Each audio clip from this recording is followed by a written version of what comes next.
বিয়ের বয়স হয়েছে, বাসা থেকে বিয়ে দিচ্ছেন না, তাহলে আজ আমি আপনাদের কয়েকটা টিপস শিখাবো। এগুলা ফলো করলেই আপনাদেরও আমার মতো হবে। তো আমি বাসায় বিয়ের কথা বলতে পারি না, কিন্তু আমার বিয়ে তো করতে হবে। তাই বুদ্ধি করে বাসার মধ্যে উল্টাপাল্টা কাজ শুরু করলাম।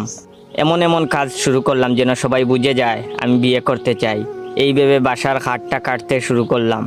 সবাই যখন জিজ্ঞেস করলো খাট কেটে কেন দুভাগ করছি, তখন আমি বললাম এত বড় খাট থেকে কি লাভ, আমার তো বউ নাই, একা একা এত বড় খাট লাগবে না আমার।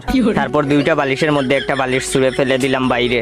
এটা দেখে সবাই জিজ্ঞেস করলো বালিশ কেন বাইরে ফেললাম, তখন আমি বললাম বউ নাই, তাহলে দুইটা বালিশ দিয়ে কি হবে। রাস্তা দিয়ে অন্য কারো বউ গেলে বড় বড় চুপ করে তাকিয়ে থাকতাম। এটা দেখে বাসার সবাই জিজ্ঞেস করে কিরে মানুষের বউয়ের দিকে এভাবে তাকিয়ে থাকিস কেন, মানুষে খারাপ বলবে তো। আমি তখন বললাম খারাপ বললে বলবে, আমার বউ থাকলে কি অন্য কারো বউয়ের দিকে তাকিয়ে থাকতাম। তারপর ঘরের কম্বল চাদর সব কেটে দুভাগ করছি। এটা দেখে বাসার সবাই মিলে ভাবতে শুরু করলেন। আমি ভাবছি কাজ হয়েছে, এইবার আমার বিয়েটা কনফার্ম।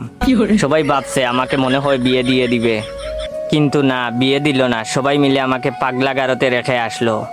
এখন আমি পাগলা গারদ থেকে এই ভিডিওটা আপলোড দিছি। যারা যারা পাগলা গারদে যেতে চাও আমার এই টিপসটা ফলো করো। ধন্যবাদ।